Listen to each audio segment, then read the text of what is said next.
Isaías 55:11, diz o texto sagrado: assim será a palavra que sair da minha boca, ela não voltará para mim vazia, antes fará o que me apraz e prosperará naquilo para que a enviei. Meus irmãos, hoje eu quero fazer menção à Bíblia, a palavra de Deus, o livro dos livros, o livro mais lido no mundo, o livro mais distribuído. 4 bilhões de cópias já foram distribuídas no mundo. O livro mais amado, o livro que registra os atos poderosos, atos salvadores de Deus, antes de Cristo e depois de Cristo. A Bíblia Sagrada, cujo autor é Deus, o intérprete é o Espírito Santo. De Gênesis capítulo 1 a Apocalipse 22, 21, Gênesis 1:1, Apocalipse 22, 21, a Bíblia é essencialmente um livro missionário, porque o seu Deus, o nosso Deus, o autor é missionário. Inclusive Deus é o primeiro missionário. Enviou seu Filho, que é o tema central das Escrituras. Jesus é missionário por excelência. Assim como o Pai me enviou, eu vos envio a vós, disse Jesus. Jesus está presente em todos os livros da palavra de Deus. A Bíblia é uma coleção de 66 livros. Ela é a biblioteca do Espírito Santo. A Bíblia foi escrita por cerca de 40 escritores, num período de 1500, 1600 anos. Pessoas que viveram em épocas distintas, com culturas diferentes, até idiomas diferentes, mas depois unida em um só volume, nós vemos a unidade no meio da diversidade. A Bíblia Sagrada traz em todos os seus livros tipos, referências, simbologia a Jesus, que é o tema central das Escrituras. Somente no livro de Gênesis, no capítulo de número 3, no versículo de número 15, nós já começamos a ver, a partir daí, referências ao Senhor Jesus. O Senhor Deus falando para a serpente: porém, inimizade entre ti e a mulher, entre a tua descendência e a sua descendência. Esta te ferirá a cabeça e tu lhe ferirás o calcanhar. Note que os hebreus é uma cultura patriarcal. Normalmente a Bíblia faz menção a um homem de forma generalizada, se referindo tanto a homem como mulher. Mas a primeira promessa messiânica diz respeito à semente da mulher. Isso nos leva, nos reporta a uma jovem virgem por nome Maria, que não conhecia nenhum homem. Uma jovem que na sua pureza recebeu uma revelação angelical. O anjo Gabriel trouxe uma revelação, que o Espírito de Deus viria sobre ela, e ela conceberia, e daria luz ao Salvador, ao Emanuel, a Jesus, o Senhor da salvação. E a palavra de Deus nos diz que Jesus nasceu sem a necessidade da intervenção de um homem, por obra, graça e poder do Espírito Santo. Por isso a Bíblia faz menção à semente da mulher nesta passagem. Mas ainda no capítulo 3, no versículo 21, nós vemos mais uma vez uma tipologia. Tipologia é simbologia. Tipo é um símbolo profético. Aqui em Gênesis capítulo 3, versículo 21, está escrito: o Senhor Deus fez túnicas de peles para Adão e sua mulher e os vestiu. Meus irmãos, foi necessário que Deus sacrificasse um animal, porque quando Adão e Eva pecaram contra o Senhor, costuraram folhas de figueiras para cobrir a sua nudez. No entanto, era necessário que um animal inocente fosse sacrificado. Era necessário, e para isso Deus sacrificou o animal. e cobriu com as vestes, com o couro, com a pele daquele animal, Adão e Eva. Bendito seja o Deus da nossa salvação. Ele também já nos vestiu. Outrora estávamos despidos, cegos, miseráveis, pobres, mas Ele nos vestiu com salvação e nos revestiu com o seu Santo Espírito. Por isso nos reunimos nesta noite de domingo para celebrar e engrandecer o seu santo nome.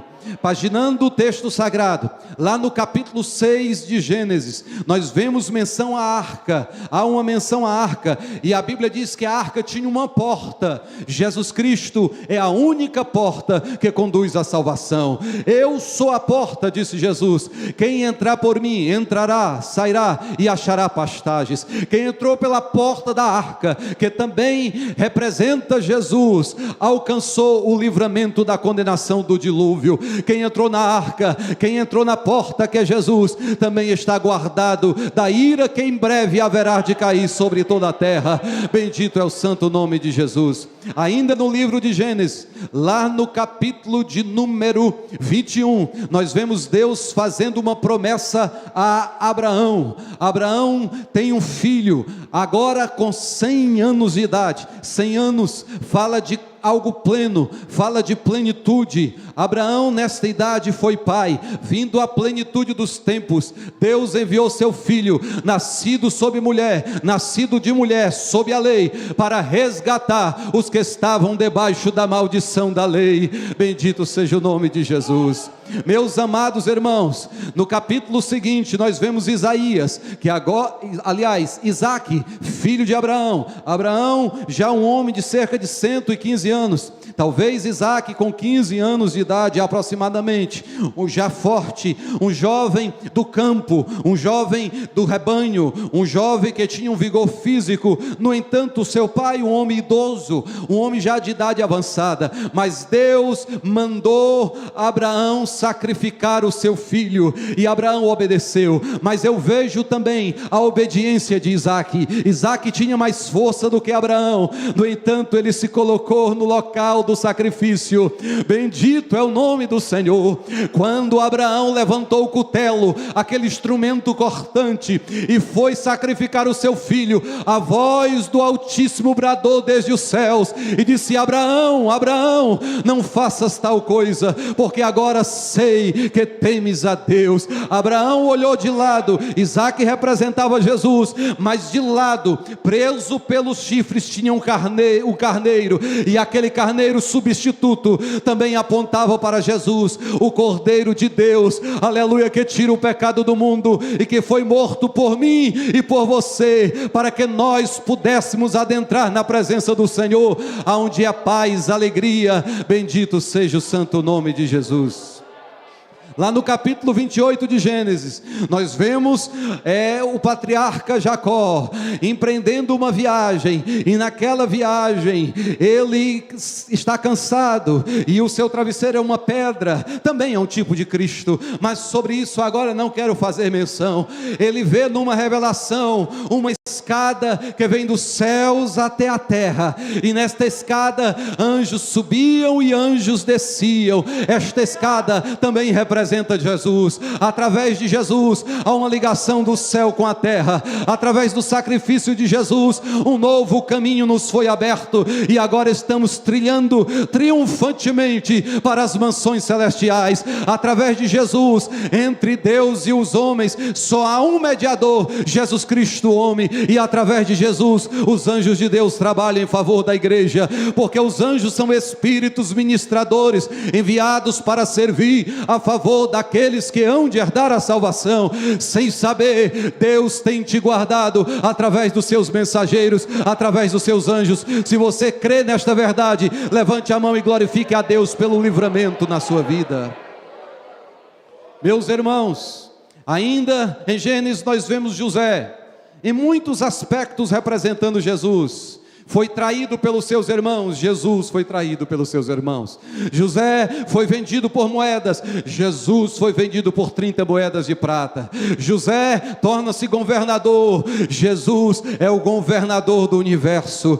Os irmãos de José se encontram com José e lamentam e choram pelo que fizeram com o seu irmão. Os irmãos de Jesus, os judeus, também, quando se encontrarem com Jesus, o governador do universo, diz o texto sagrado que eles lamentarão e chorarão como quem perde um primogênito. Bendito é o nome de Jesus. Existem outros exemplos, mas eu não quero me deter nos outros livros, porque também os outros livros estão repletos de Jesus. A Bíblia Sagrada é Jesus encarnado, é a palavra de Deus. O pastor Carlos Otávio leu nesta noite: no princípio era o verbo, no princípio era a palavra, e a palavra era Deus, a palavra estava com Deus. Jesus é a palavra, bendito é o seu santo nome. Por isso a palavra é invencível, a despeito da perseguição, a despeito dos críticos, a despeito dos opositores, a palavra de Deus sempre é triunfante. No século XVIII, um filósofo muito conhecido, uma celebridade na época, por nome Voltaire, ele era o porta-voz dos iluministas. Ele disse que há 100 anos ninguém mais acreditaria nesse livro, ela cairia em descrédito, ela deixaria de existir. Passaram-se 100 anos, e 100 anos completados desta afirmação dele, a Sociedade Bíblica de Genebra comprou a casa de Voltaire, onde também funcionava uma gráfica, e lá passou a produzir a palavra de Deus, porque a palavra de Deus sempre é vencedora. Quem pode glorificar a Deus pela palavra? Em Apocalipse nós também vemos Jesus como o alfa e o ômega, a primeira e a última letra do alfabeto grego, que fala que Jesus é o princípio e Jesus é o fim. A história está nas mãos de Jesus. Este mundo não vai acabar de qualquer forma. As rédeas da história, Jesus do trono da glória, Ele está controlando a história, e a sua palavra vai se cumprir na íntegra. A Bíblia, ela é inerrante. Por quê? Porque o seu conteúdo é verdadeiro. A Bíblia é digna de toda aceitação. Por quê? Porque as suas profecias se cumpriram rigorosamente, e ainda estão a se cumprir, e cumprir-se-ão, porque passará os céus e a terra, disse Jesus, mas a minha palavra não vai passar. Ela é digna de toda aceitação. Assim será a palavra que sair da minha boca, diz o Senhor. Ela não voltará para mim vazia, antes fará aquilo que me apraz, e prosperará naquilo para que a enviei, diz o texto sagrado. Mas em Apocalipse, Jesus também é aquele que segura as 7 estrelas com a destra da sua justiça.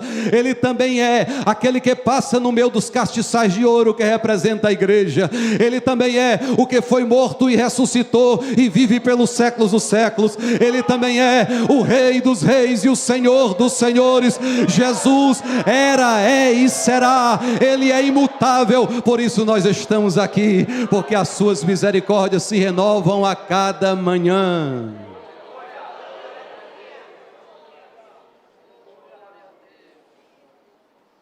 Meus amados, a palavra de Deus, ela é de suma importância.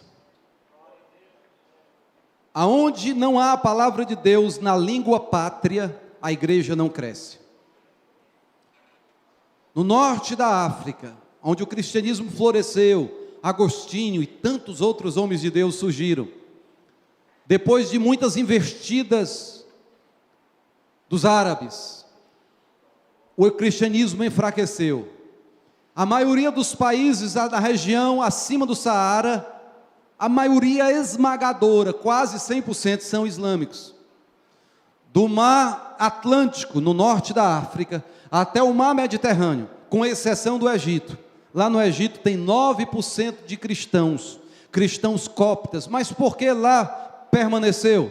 Porque lá em Alexandria foi traduzido a Bíblia para a língua cópita, e aonde a palavra de Deus está, a igreja é florescente, a igreja é resistente, a igreja é triunfante.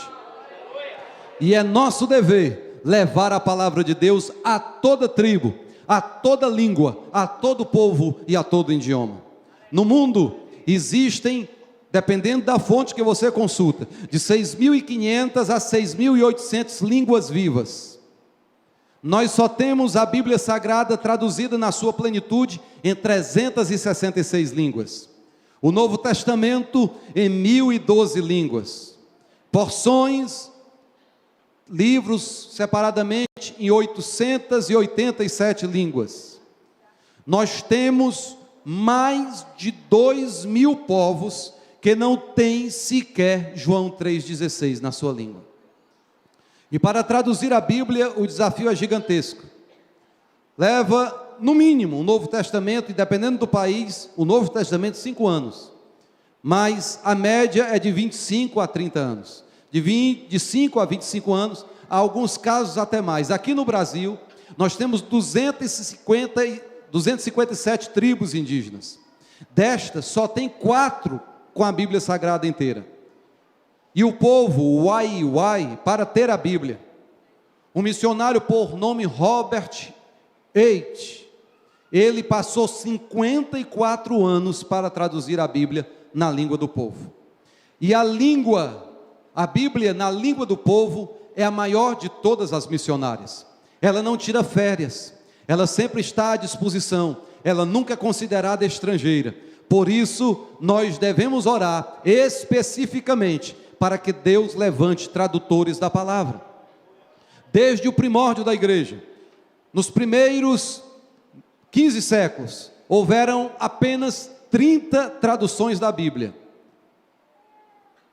Até mesmo os reformadores, quando começaram a traduzir a palavra, Wycliffe, ele traduziu no seu própria língua.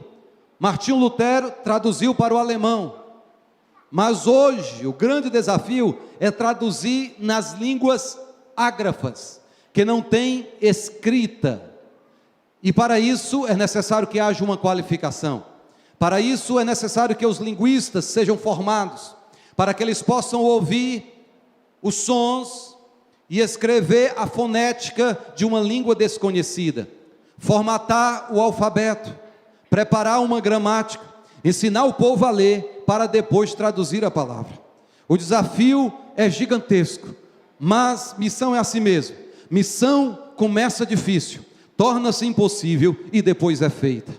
Nos 3 séculos depois do século XV, houve 34 traduções, já tinha 30, passaram para 34.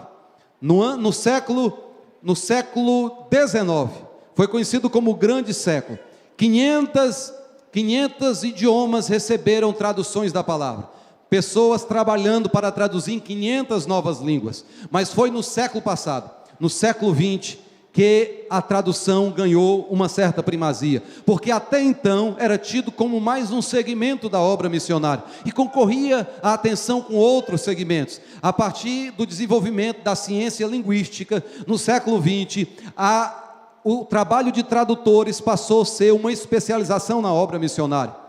Também passou a se traduzir nas línguas que não eram as línguas pátrias do tradutor. Para isso, ele apenas funciona como consultor. É necessário que nativos venham auxiliá-los, venham informá-los. E agora eu me lembro, porque no ano de 1945, eu me lembro de uma jovem, Sophia Miller, que recebeu o chamado para trabalhar com a missão Novas Tribos do Brasil. Ela veio, entrou na floresta amazônica, realmente na região ali do rio Inhaça, e ela evangelizou. Deus colocou no coração evangelizar todas aquelas tribos que ficavam ao longo do leito do rio. E ela passava o dia evangelizando, e à noite, de uma aldeia para outra aldeia no rio, com uma lamparina, ela traduzia a palavra para aquele povo. E ela deu, depois de muitos anos, o Novo Testamento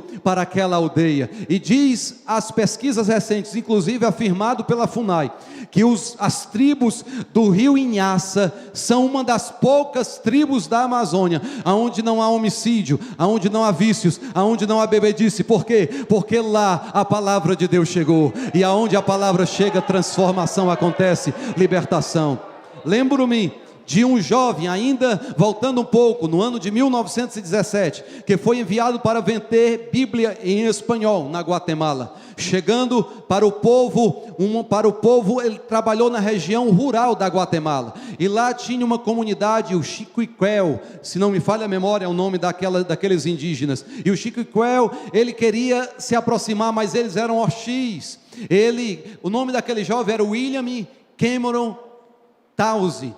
Aquele homem, aquele jovem, ele insistia a despeito da hostilidade, mas até que um nativo falou para ele: se você diz que o seu Deus é tão inteligente, tão esperto, tão amoroso, por que é que ele não fala no meu idioma? Porque ele não conhecia o espanhol. Aquilo impactou William Cameron. William Cameron passou 13 anos traduzindo o Novo Testamento para aqueles 200 mil indígenas que falavam aquele idioma.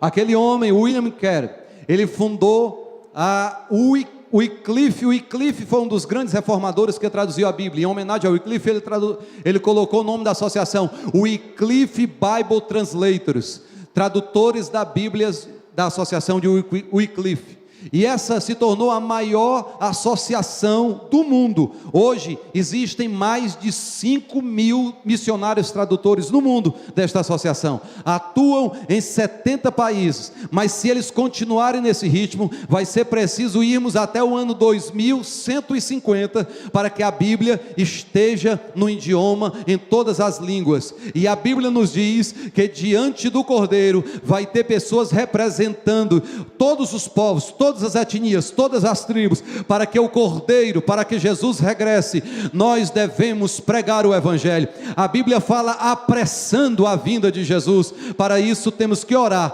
especificamente para que Deus levante tradutores e contribuir para a tradução da Bíblia. No século 20 houve um grande desenvolvimento, mas na década de 50, 1950, duas jovens procuraram William, que enviava tradutores para várias partes do mundo. O nome daquelas jovens era Loretta e Doris.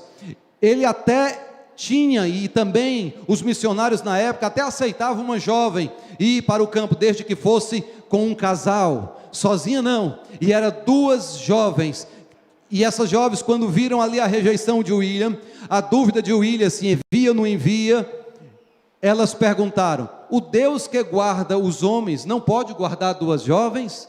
E com aquilo ele abriu o coração e enviou aquelas duas jovens para o Peru, para uma tribo conhecida como os caçadores de cabeça, uma tribo liderada por Tiriri. Tiriri era um infame líder que assassinou o seu antecessor para ocupar o posto. Chegando naquela tribo, duas jovens solteiras, duas jovens inocentes. Os 5 primeiros meses elas temiam de dia e de noite, orando e vigiando sem cessar. Mas com o passar do tempo, elas foram caindo na graça do povo. E o chefe daquela aldeia passou a ser um informante do idioma, e eles começaram a traduzir a palavra de Deus. Passaram-se os anos, aquele homem deixou o assassinato, aquele homem deixou o canibalismo, aquele homem deixou a feitiçaria e se converteu ao Senhor pelo poder da palavra de Deus. E com ele, centenas e centenas daquela tribo também dos Chapras vieram ao Salvador. Passaram-se alguns anos, William Cameron foi visitar aquela aldeia, e o chefe Tiriri disse para ele: olha, se você tivesse enviado homens, nós os teríamos matado. Se você tivesse enviado um casal, eu teria matado o homem e teria ficado com a mulher. Mas como pode um grande chefe fazer mal a duas jovens inocentes que insistiam em nos chamar de irmãos? Bendito seja o nome de Jesus. E assim a obra de Deus foi avançando, porque Deus usa quem Ele quer, e Deus usa quem se dispõe ponha-te em pé, ame e faça a obra de Deus, e Deus vai te abençoar. Bendito é o Senhor, porque desde a antiguidade não se ouviu, não se viu um Deus além do Senhor, que trabalha para aquele que nele espera. Descanse na fidelidade. Você também é chamado, há também um lugar para você no reino. Nós somos apenas parte do processo. Cada pessoa, Deus tem um chamado. É a Bíblia quem diz. Às vezes a pessoa está com uma baixa autoestima e diz: mas eu não tenho esse chamado. Todos são chamados. E o que é um chamado? O chamado é uma obra incrível, dada a uma pessoa inadequada, para fazer algo impossível, sem os recursos necessários e por tempo indeterminado. O que é o chamado? Diga comigo: chamado é uma obra incrível, dada a uma pessoa inadequada, para realizar algo impossível, sem os recursos suficientes e por tempo determinado. E a Bíblia diz que há um chamado coletivo, mas também há um chamado individual. Deus te chamou, há um lugar para ti no reino. Há dons de Deus, dons espirituais, dons ministeriais. O Senhor quer te entregar, porque Ele quer te usar. Mas para isso temos que ter uma vida santa, porque sem santidade é impossível ver ao Senhor. Caráter precede a missão. Sem caráter não há missão. Por isso, na nossa escola de missões, o primeiro mês é só voltado para o caráter, só voltado para orgulho, humildade, relacionamentos, disciplinas relacionadas com caráter, para depois trazermos as ferramentas, trazermos alguma disciplina teológica, e aí nos aprofundarmos em missiologia, antropologia e linguística, que é o tripé que sustenta a nossa escola missionária, a nossa EMAD. Meus amados, Deus nos chamou, mas alguém se sente rejeitado, não se desespere. À luz da Bíblia, ninguém foi aceito sem que antes fosse rejeitado. D.L. Moody diz que o principal problema da obra são os obreiros.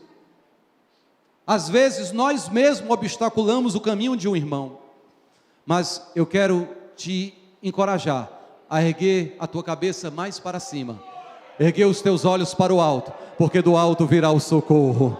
Aleluia. O guarda de Israel não tosquenejará.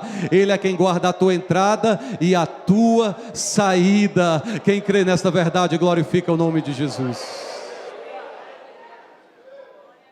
O próprio também D.L. Moody, falando da Bíblia, ele escreveu na capa da sua Bíblia: ou a Bíblia te afastará do pecado, ou o pecado te afastará da Bíblia. Se nós não estamos lendo a Bíblia diariamente, é porque o pecado está prevalecendo. Mas se nós lemos a Bíblia de dia e de noite, se nós fazemos como está escrito no Salmo 119, versículo 18, desvenda os meus olhos para que eu veja as maravilhas da tua lei. Se nós fizermos como está escrito no Salmo 119, versículo de número 97, se nós amarmos, se nós meditarmos, se nós amarmos a lei do Senhor e meditarmos o dia todo, aleluia, nós prevaleceremos contra o pecado, nós prevaleceremos contra o mundo, porque a palavra de Deus é o poder de Deus em nós. Bendito é o Senhor. A palavra é o Evangelho é Cristo. Romanos capítulo 1, lá nos 3, 4 primeiros versículos, a Bíblia diz que Jesus é o Evangelho é o dínamos. Dínamos é uma palavra que deriva dinamite, dinâmica. A palavra de Deus é a dinamite, é a espada do Espírito. É com ela que nós vamos sair destas quatro paredes, e nós vamos encontrar montanhas de incredulidade, mas com a dinamite de Deus, com o Evangelho, nós vamos implodir e vamos pegar as pedras brutas e trazer para fazer parte do tabernáculo, que é morada e templo do Senhor. E através do discipulado vamos lapidar estas pedras e vamos colocar ela na posição, porque para cada pedra viva Deus tem um lugar no templo sagrado. Para cada crente Deus tem um trabalho, e com você não é diferente. Mas às vezes a obra de Deus é colocada em segundo plano. Coisas que eram para ter acontecido conosco não aconteceu, não por causa do nosso irmão, mas por nossa causa. Mas o Senhor não se esqueceu das promessas que te fez. E hoje, promessas que talvez você colocou na gaveta, estão talvez empoeiradas, o Senhor poderá abrir a gaveta nesta noite, vivificar no teu coração, na tua mente a promessa, porque Ele não é o homem para que mintas, nem o filho do homem para que se arrependas. Quando Ele promete, Ele cumpre. Jeremias, o que você está vendo? Eu estou vendo uma vara de amendoeira. A amendoeira é a primeira vara que floresce na primavera, dando-nos a entender que Deus tem pressa em cumprir as suas promessas na nossa vida. Viste bem, Jeremias, porque eu velo sobre a minha palavra para a cumprir. Deus vai cumprir a sua palavra. Deus sempre faz a sua parte. Se nós fizermos a nossa, nós levaremos a palavra até os confins da terra. Outrora o Brasil foi confins da terra, agora o Evangelho já nos alcançou, nos comissionou, e agora nós devemos orar e contribuir para que o Evangelho, a palavra, seja traduzida em todos os confins da terra, para que Cristo seja conhecido, para que Ele seja adorado entre todos os povos. E Deus conta com você. Diga para o irmão, para a irmã do seu lado: Deus conta com você. Deus conta com você.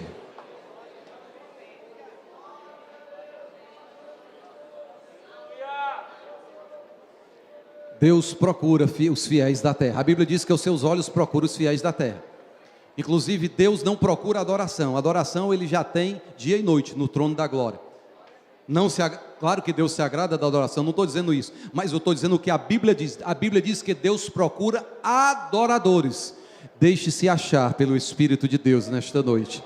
Deus procura pessoas que estejam na brecha, tapando o muro, para que Ele não venha destruir nações, povos e etnias, mas para que Ele possa poupar, usar de misericórdia. E para isso nós temos que levar a palavra de Deus. Meus irmãos, no século 20, mais de 1000 línguas receberam a tradução da palavra, mas o desafio ainda é enorme. São cerca de 2.000 idiomas, que não tem sequer João 3,16. Lá no Egito, uma das nossas missionárias, que por questão de segurança eu não vou falar o nome, o ministério dela durante um tempo foi distribuir Bíblia, sendo que ela não pode dar a Bíblia na mão de alguém. Lá é proibido. Lá dá 15 anos de cadeia, a Sharia foi implantada. Então, ela colocando a Bíblia no lugar deserto, ela saía. E uma das vezes ela colocou a Bíblia numa das pontes do rio Nilo. Mas um grupo de muçulmanos percebeu. E violentamente cercaram ela e uma jovem que estava com ela. E ela entende o árabe e eles estavam dizendo: quem iria lançá-la dentro do rio Nilo? Era a morte certa. Um rio gigantesco. E ela entregou a alma a Jesus naquela hora. Mas o Espírito Santo lembrou o que está escrito lá em Lucas capítulo 4, que fala que levaram Jesus ao pináculo, expulsaram Jesus da cidade, ia lançá-lo no precipício, mas Jesus passou no meio deles sem que nada lhe acontecesse. Ela se encheu de fé, pegou no braço da jovem missionária e passou no meio dos muçulmanos. E eles continuaram dizendo lá: quem é que vai jogar? Quem é que vai jogar? Deus cegou os muçulmanos e a missionária recebeu o livramento, porque quem é fiel é imortal até as promessas de Deus se cumprir na vida. Tem um irmão que é muito famoso, chamado irmão André. O André já tem mais de 90 anos, acho que tem 91 anos, holandês, tradutor, na verdade ele era traficante de Bíblia, o pessoal usa até esse termo, porque ele enchia o Fusca azul que ele tinha de Bíblia. Os irmãos sabem que o porta-malas do Fusca é na frente. Ele estava entrando na Polônia, na fronteira, o guarda mandou parar, passaporte, de forma hostil, depois foi revistar o carro, e ele ali no Fusquinha: Jesus, o Senhor deu vista a muitos cegos, mas eu te peço hoje, cega esse homem para ele não ver as Bíblias. Quando o homem abriu ali o capô do carro, abarrotado de Bíblia, fechou, voltou, vá ligeiro, porque os tomates estão amadurecendo, e se você não correr, vão apodrecer. Deus confundiu o guarda, porque Deus quer dar a sua palavra para as nações, para os povos. Vamos nos envolver, vamos orar por tradutores da palavra, vamos orar. Todos precisam ouvir, ter a palavra na sua própria língua. Um irmão que conhecia, que não tinha a Bíblia no seu próprio idioma durante um tempo. E depois que teve, ele disse: quando eu li a Bíblia no outro idioma, era como eu colocasse o meu pé dentro de um lago. Mas depois que a Bíblia foi traduzida para o meu idioma, agora eu mergulho nesse lago, eu nado abraçadas neste lago. Essa é a diferença de ter a Bíblia no seu próprio idioma. É bem verdade que o trabalho é gigantesco. Como traduzir para os esquimós? Como falar de plantação para os esquimós? Então os tradutores, eles têm que buscar um termo mais aproximado possível, para que haja compreensão e para que as verdades eternas sejam reveladas, trazendo libertação. Porque esta palavra, quando é pregada, ela dá vista aos cegos, os cegos passam a ver o reino de Deus, os oprimidos são libertos, os mortos ressuscitam. E eu quero te desafiar nesta noite a amar mais a palavra, a meditar na palavra dia e noite, e a orar, a interceder e contribuir também financeiramente, para que a palavra de Deus chegue a todas as nações. Fiquemos em pé e façamos uma oração ao nosso Deus.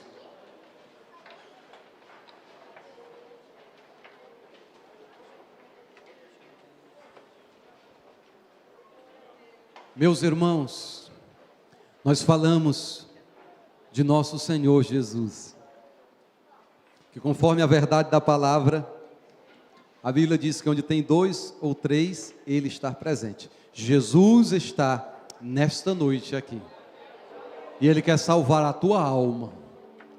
Você que está distante de Jesus, que precisa renovar o seu compromisso com Deus, ou você que ainda não é crente, é um amigo do Evangelho, nos deu a honra da sua presença. Jesus quer te salvar. Vinde a mim, todos os que estão cansados e oprimidos, e eu vos aliviarei.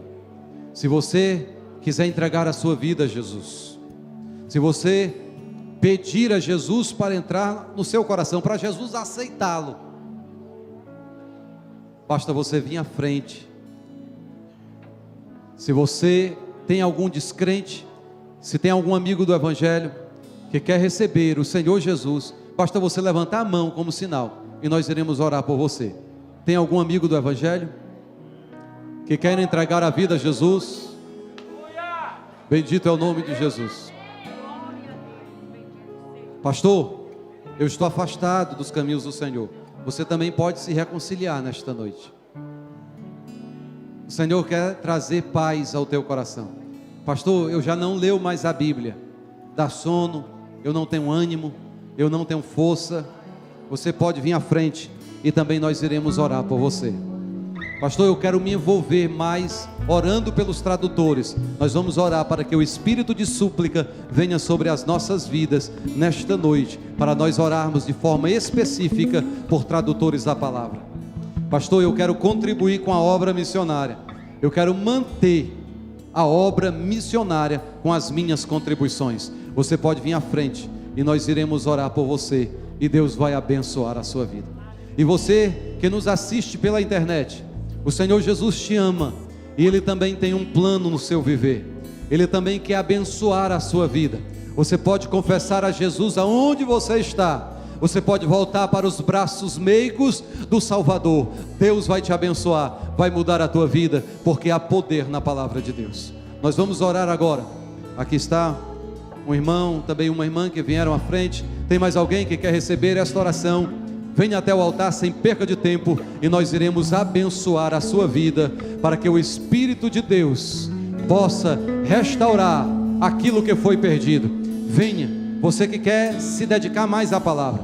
A Bíblia é a fonte gloriosa e divina que acaba com a nossa sede. Ela traz refrigério aos nossos corações, traz luz à nossa alma. Vamos orar agora ao Salvador. Vamos apresentar estes irmãos, mas esta irmã que veio, aleluia, estenda suas mãos, conforme a verdade da tua palavra, Senhor. Compreendemos nesta noite a importância da tradução das Escrituras.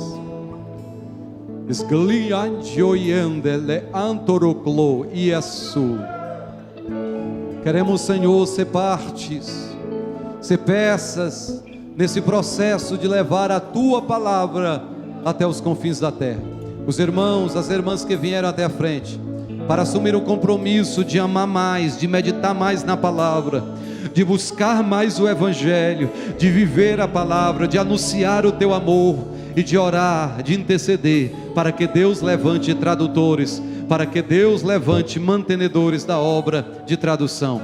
Abençoa os Teus filhos e aqueles, meu Deus, que aonde se encontram, estão também assumindo compromisso contigo, de orar cotidianamente, frequentemente, para Deus levantar tradutores da palavra. Meu Deus, essa tribo na África que sacrificam as crianças, essa tribo no Brasil que mata quando nasce um gêmeo, porque não conhece a Tua palavra, te pedimos que o Senhor levante tradutores para a palavra, que o Senhor providencie os meios, que o Senhor providencie os mantenedores. A obra é do Senhor, e que a Tua palavra possa alcançar todas as tribos, todas as povos, todas as nações, no nome do Senhor Jesus. Deus abençoe.